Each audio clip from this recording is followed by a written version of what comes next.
Yvonne here, and today Huawei just launched its next foldable device, the Huawei Mate XS, and we got to sneak peek the device. So, ta-da! This is the Huawei Mate XS. This is the Mate XS in all its glory. When it's unfolded, it's an 8-inch tablet, but when you fold it, it becomes a 6.6-inch OLED display. Now, if you use the back panel, you'll get a slightly smaller screen. This is a 6.38-inch OLED display. So the whole thing about foldable display is how you get to multitask and it's more convenient and whatnot. So we're gonna try opening a few apps at once. So first I'm gonna open Gallery, okay? And then I'm gonna open my second app, Notepad. See?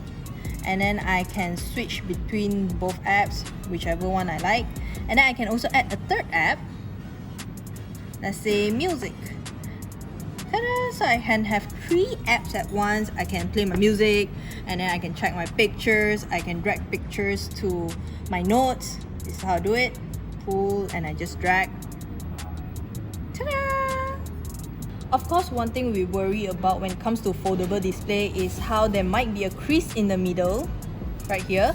That might be annoying, but actually you can't really see it. You can feel it, definitely. But if you're looking at it just like that, I can't actually see anything. It's not very visible. So this phone is shipped with EMUI 10.0.1 based on Android 10, and it is powered by Huawei's latest Kirin 990 5G chipset. It has 8GB of RAM and 512GB of storage, so you can really store a lot of stuff in this foldable device.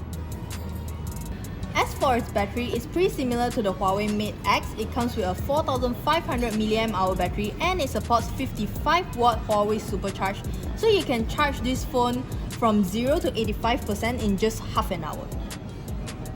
Of course, you realize that with such thin bezels, you don't see any camera lens here, but that is because this foldable device uses the back camera.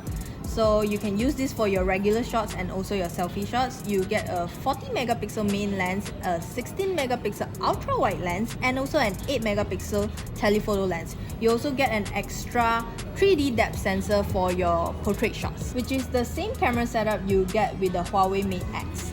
Now the pictures taken with this phone isn't spectacular, but it gets the job done. Like this selfie, it is a bit fuzzy, but that could be because we are under bad lighting right now.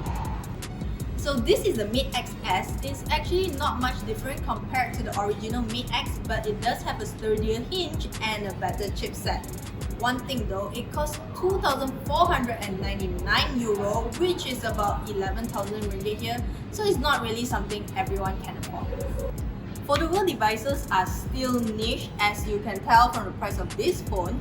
Personally, I wouldn't go for a foldable device at this point because I think it's a bit too expensive for the average consumer. But how about you? Let me know in the comment section down below.